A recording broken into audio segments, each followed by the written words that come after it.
which is called Just Listen to Women, a 360-degree archives-driven exploration on abortion's history in France.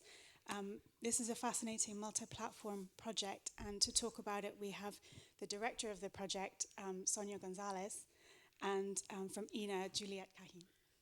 Thank you. Hello, everyone. Thank you for being here. Thomas Arbe was supposed to be here. Unfortunately, he couldn't make it, but I will do my best to present to you this fascinating project about clandestine abortion, actually. So if you could just play the teaser, please, to give you an introduction, the first video.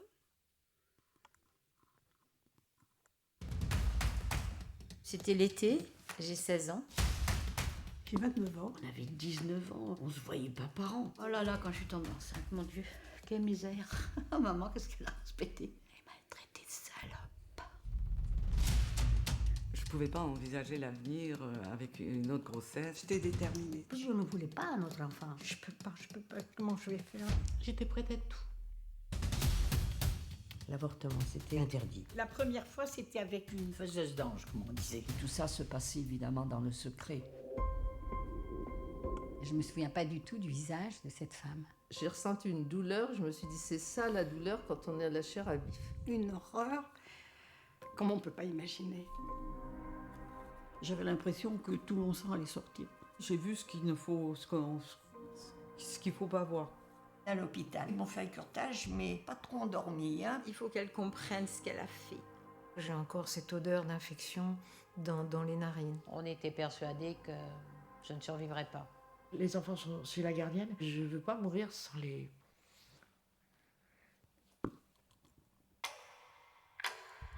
Ça a été un choc de voir ces femmes entre la vie et la mort. Beaucoup sont mortes, beaucoup.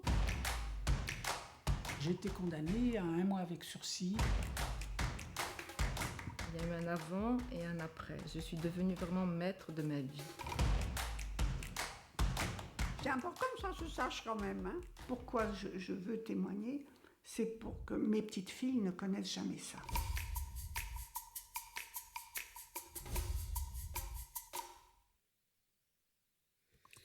So this was a teaser of the multi-platform project titled Just Listen to Women. The title is taken from a very famous speech given by also very famous in France woman who was Ministry of Health at that time.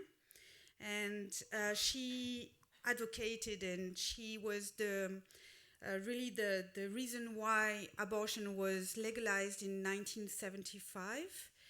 So we at INA wanted to really have a new innovative way of making history, showing history, and also to address different kinds of public.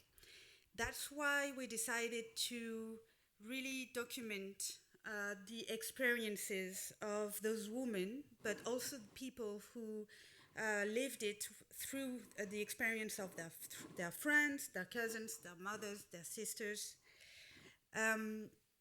At INA, we are used to documenting, digging in the archives, but we really wanted to make new archives, if I can say it like that, and to provide a new platform for this experience to be shared and to be said. So to begin with this project, we started to have a call for testimonies that we published on our social media and also through the press or any partners who could help us gather this kind of experience. Through interviews, we received actually 400 letters from people who wanted to testify about their own experience. And we ended up with a selection of 79 testimonies, interviews, broadcasted by director who was part of a scientific committee gathered around one historian specialized in the subject of abortion, who is called Bibia Pavard. And we decided after that to also make it an interdisciplinary approach with rigorous contextualization, because we do have in a lot of collections. We actually have more than 28 million of archives. So of course we have testimonies of this time before the legalization, but it was always about the political side, how the documentation of the speech at the assembly, or videos, photos, testimonies of the strikes, for example. But we didn't have testimonies of the people who lived it. So we wanted it to really be a 360-degree project, and that's how we got to do the 3 projects that I will talk to you about. So the first one was a documentary. We are very lucky to have the director here. So please, Sonia. She will be able to tell you about this amazing project. Thank you. I suggest that we show the excerpt now. Can you please dim the light so that we can have a better view of the excerpt of the film, please?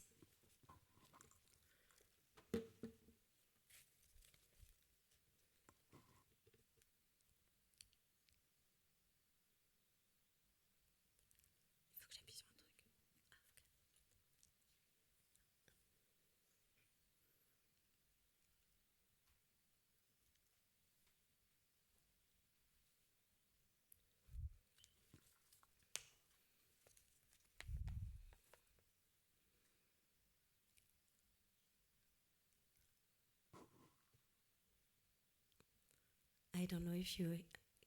Oh, yes. Avorter grâce à une sonde, c'est introduire un tuyau de plastique dans le col de l'utérus et le garder en place jusqu'à ce qu'une petite infection déclenche les saignements. Condition ultime pour bénéficier d'un curetage à l'hôpital. La sonde est la méthode profane la plus utilisée dans les villes. Les femmes des 30 glorieuses avortent rarement avec une aiguille à tricoter. En réalité, de la queue de persil au Scooby-Doo, en passant par la poire à lavement, elles ont recours à un bricolage insensé pour arriver à leur fin. Dans mon épicerie buvette, j'ai tout entendu. Donc j'étais bien informée. Alors, je me suis renseignée et alors il fallait une sonde pour faire ça. Et qui est-ce qui allait me procurer une sonde? Parmi mes clients, il y avait un infirmier qui m'a procuré une sonde. J'ai pratiqué comme ça, et quelquefois il y avait des infections. Moi j'ai eu la chance, je faisais très attention. Je me savonnais les mains, je les passais à l'alcool. Vous aviez un miroir ou... Mais non, ça se sent très bien. Non, la sensation, ça suffisait. Et oui, c'était ma vie.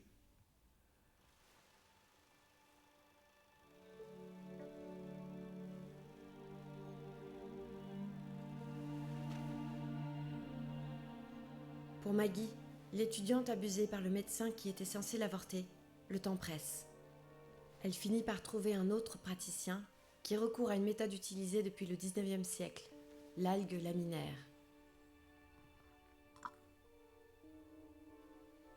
Il m'a dit c'est une algue qui va grossir dans votre utérus et qui va donc provoquer l'avortement. Et il me dit, maintenant je ne veux plus vous revoir. Ça fera effet dans 8-10 jours. Et il ne me donne aucune explication. Il ne me dit pas que ça peut provoquer des infections après, que je dois aller voir un médecin après, que rien. Je me couche chez moi dans mon lit, toute recroquevillée. Et voilà, là, je commence à ressentir des contractions terribles. Et je me dis, bon, mais ça y est, c'est fait. Peu importe ce que tu souffres, c'est fait. Mais le soulagement était tel que j'ai pas de grands souvenirs de la souffrance.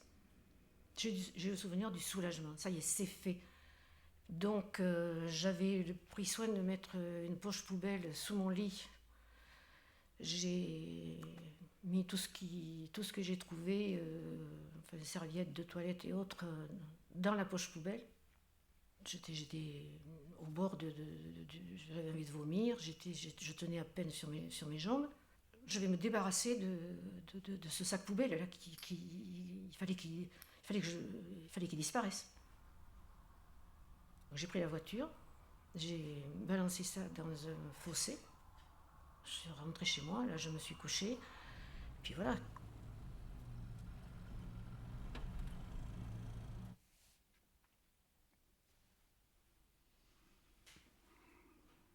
Ben, je trouve qu'on est seul. C'est une grande solitude. C'est une grande solitude. Je pense que quand ça arrivait, les femmes étaient seules. Et que fallait essayer de se débrouiller. Alors comment faire, en parler, mais à qui, vous voyez, comment avoir confiance.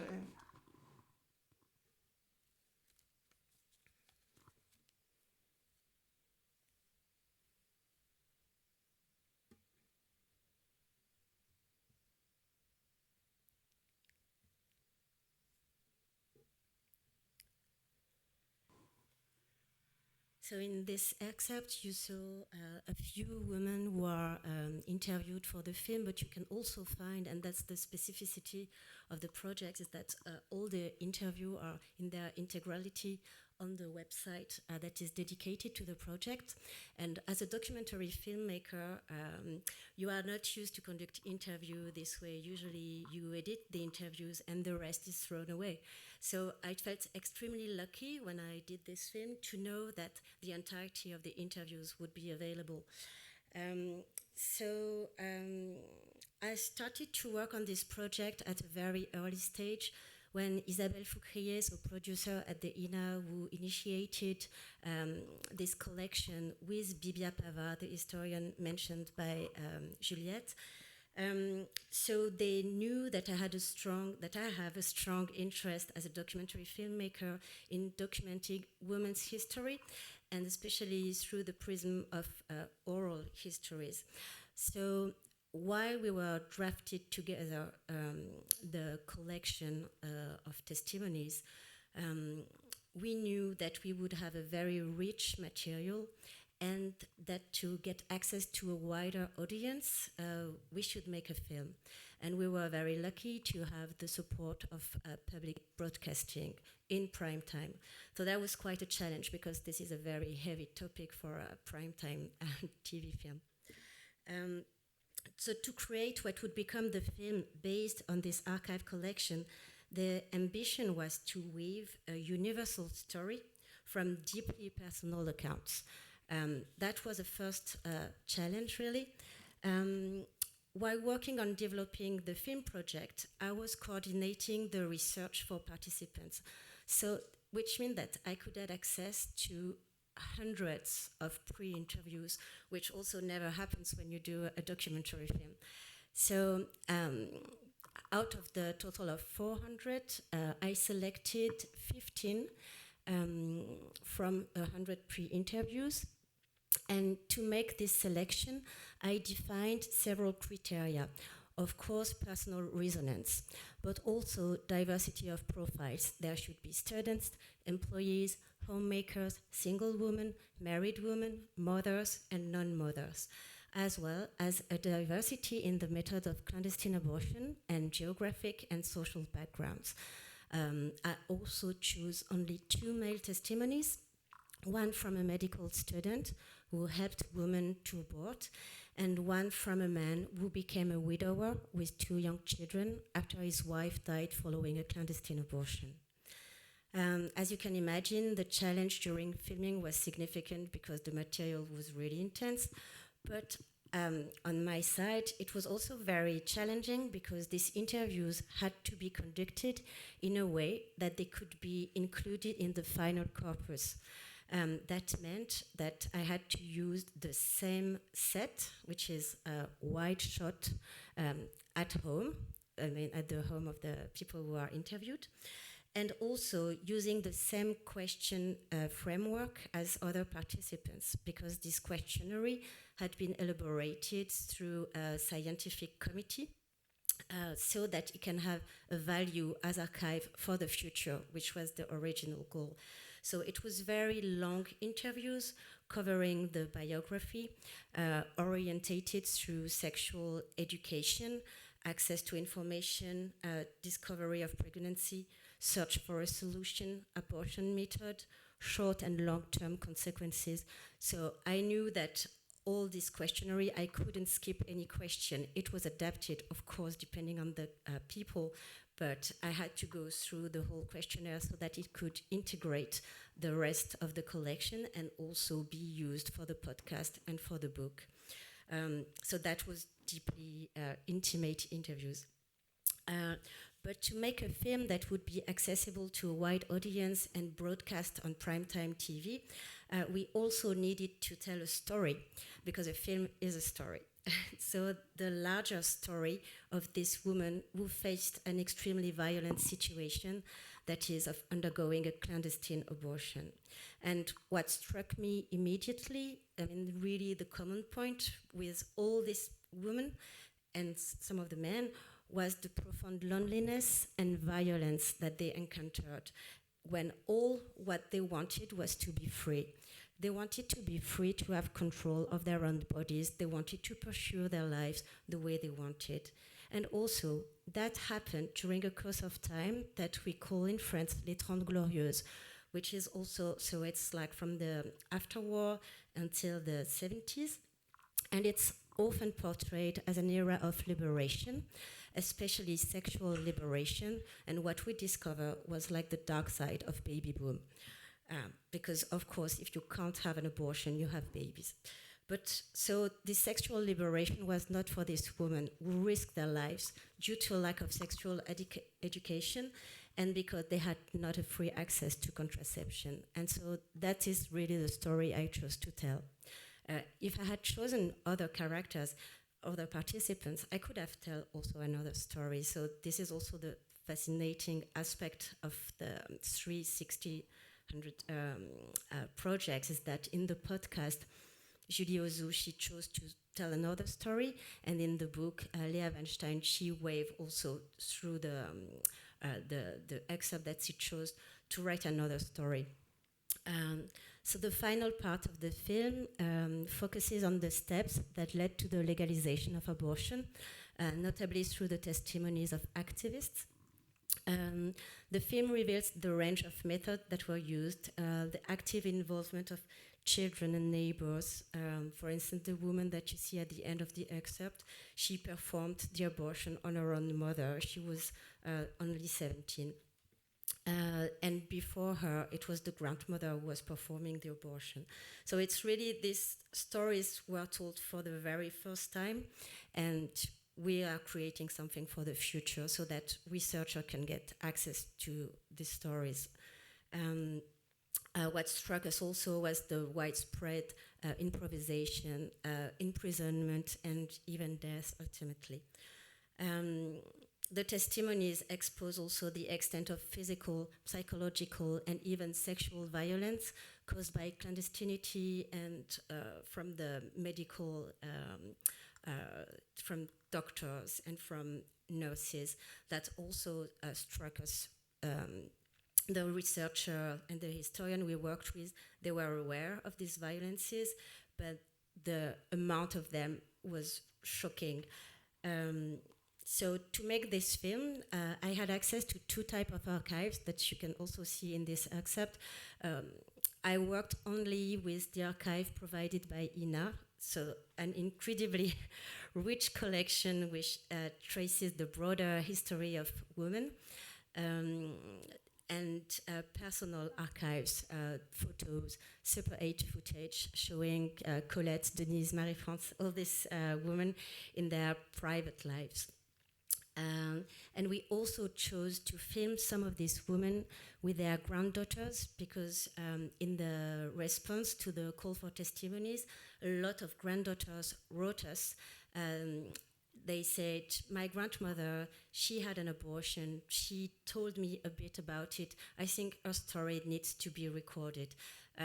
Or my grandmother, she has Alzheimer. Soon this story is going to be lost. That you can see with Denise, the one who was helped by a nurse. So to us, it was very important in the film that we speak also to a younger generation, and the transmission of the history could be embodied by this dialogue between granddaughter and their grandmother. Yes, and then I can hand the speech to you.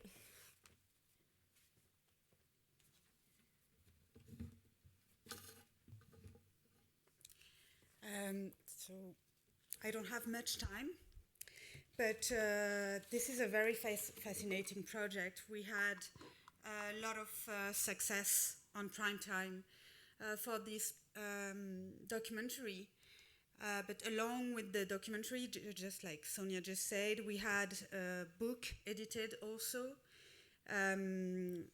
with starting from testimonies chosen and edited by Leah Weinstein.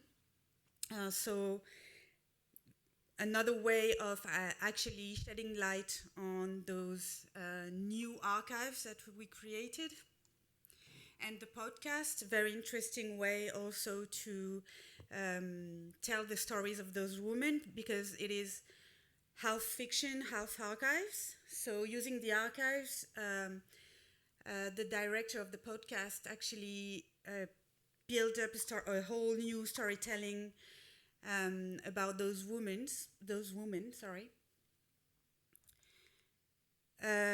We also chose to address other publics through social media with a very interesting response from our followers. We are lucky at INA to have social media and to have a lot of followers, and then especially under the age of 35, which is of course one of our goals, to address the younger generation.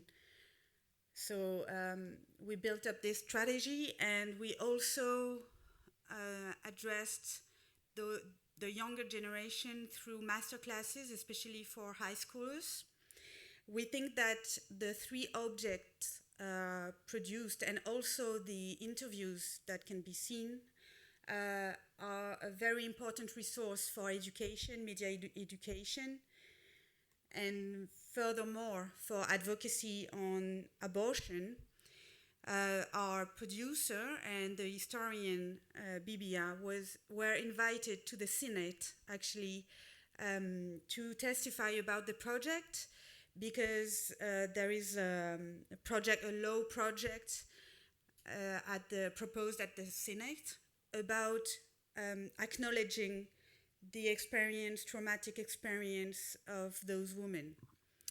So with the political impact in society for younger generations, education was really the objective of the project, but I think that we can say that the success was beyond what we imagined at the beginning. So, yes, that's it. Thank you very much, and you have the contacts. Okay.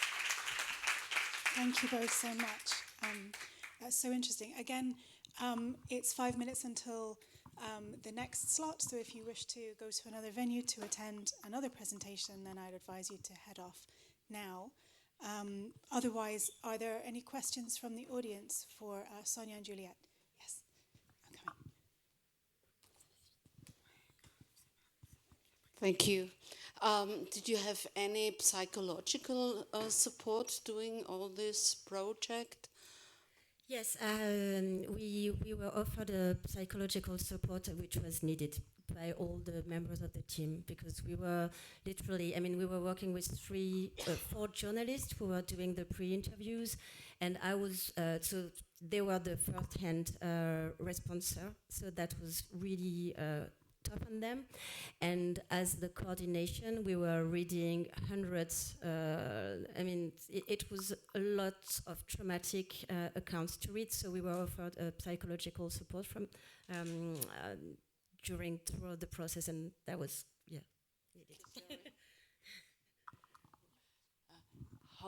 How did you manage that they start to talk?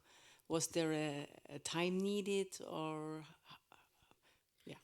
and all the people wanted to talk. They had response to the call for launched by the INA, so they wanted to talk. Then there was the wanting to talk, wanted to be filmed. That's the first step. And then to me it was telling them, okay, you responded to the INA, but now it's going to be primetime TV. But everyone wanted to talk. Just one person told me no because her daughter didn't want her mother to be recognized. But otherwise, everyone said yes. I think people wanted to share. Hey, oh, coming. Oh, someone else is coming. And after it was broadcasted, what was the reaction to the witnesses? Did people approach to them, or how did they live? So there was a lot of fear, I have to say, at the beginning. I was also very stressed out for them. All of them, they got amazing responses because so many people said, me too. And that's what happened with this project. It was really a me too on clandestine abortion. Also during the filming, we were approached by people who say, I had a clandestine abortion too. So no one got hurt. And no one got, but when you see the social media responses, like expected, there were people to tell awful things about this woman, but yeah, I mean social media. Okay, I didn't quite hear who has access to these interviews that are not in the documentary. So all these interviews are accessible on a dedicated website from INA, and so it's accessible to anyone. So, but we expect that it's the researcher who, it's a scientific content, because the interviews last over 90 minutes, so but it's available to the public. Unfortunately, it's not translated yet. Okay, I think I'm afraid we need to end there. Please, can we show appreciation for Sonia and Juliette for such a fantastic presentation? Thank you.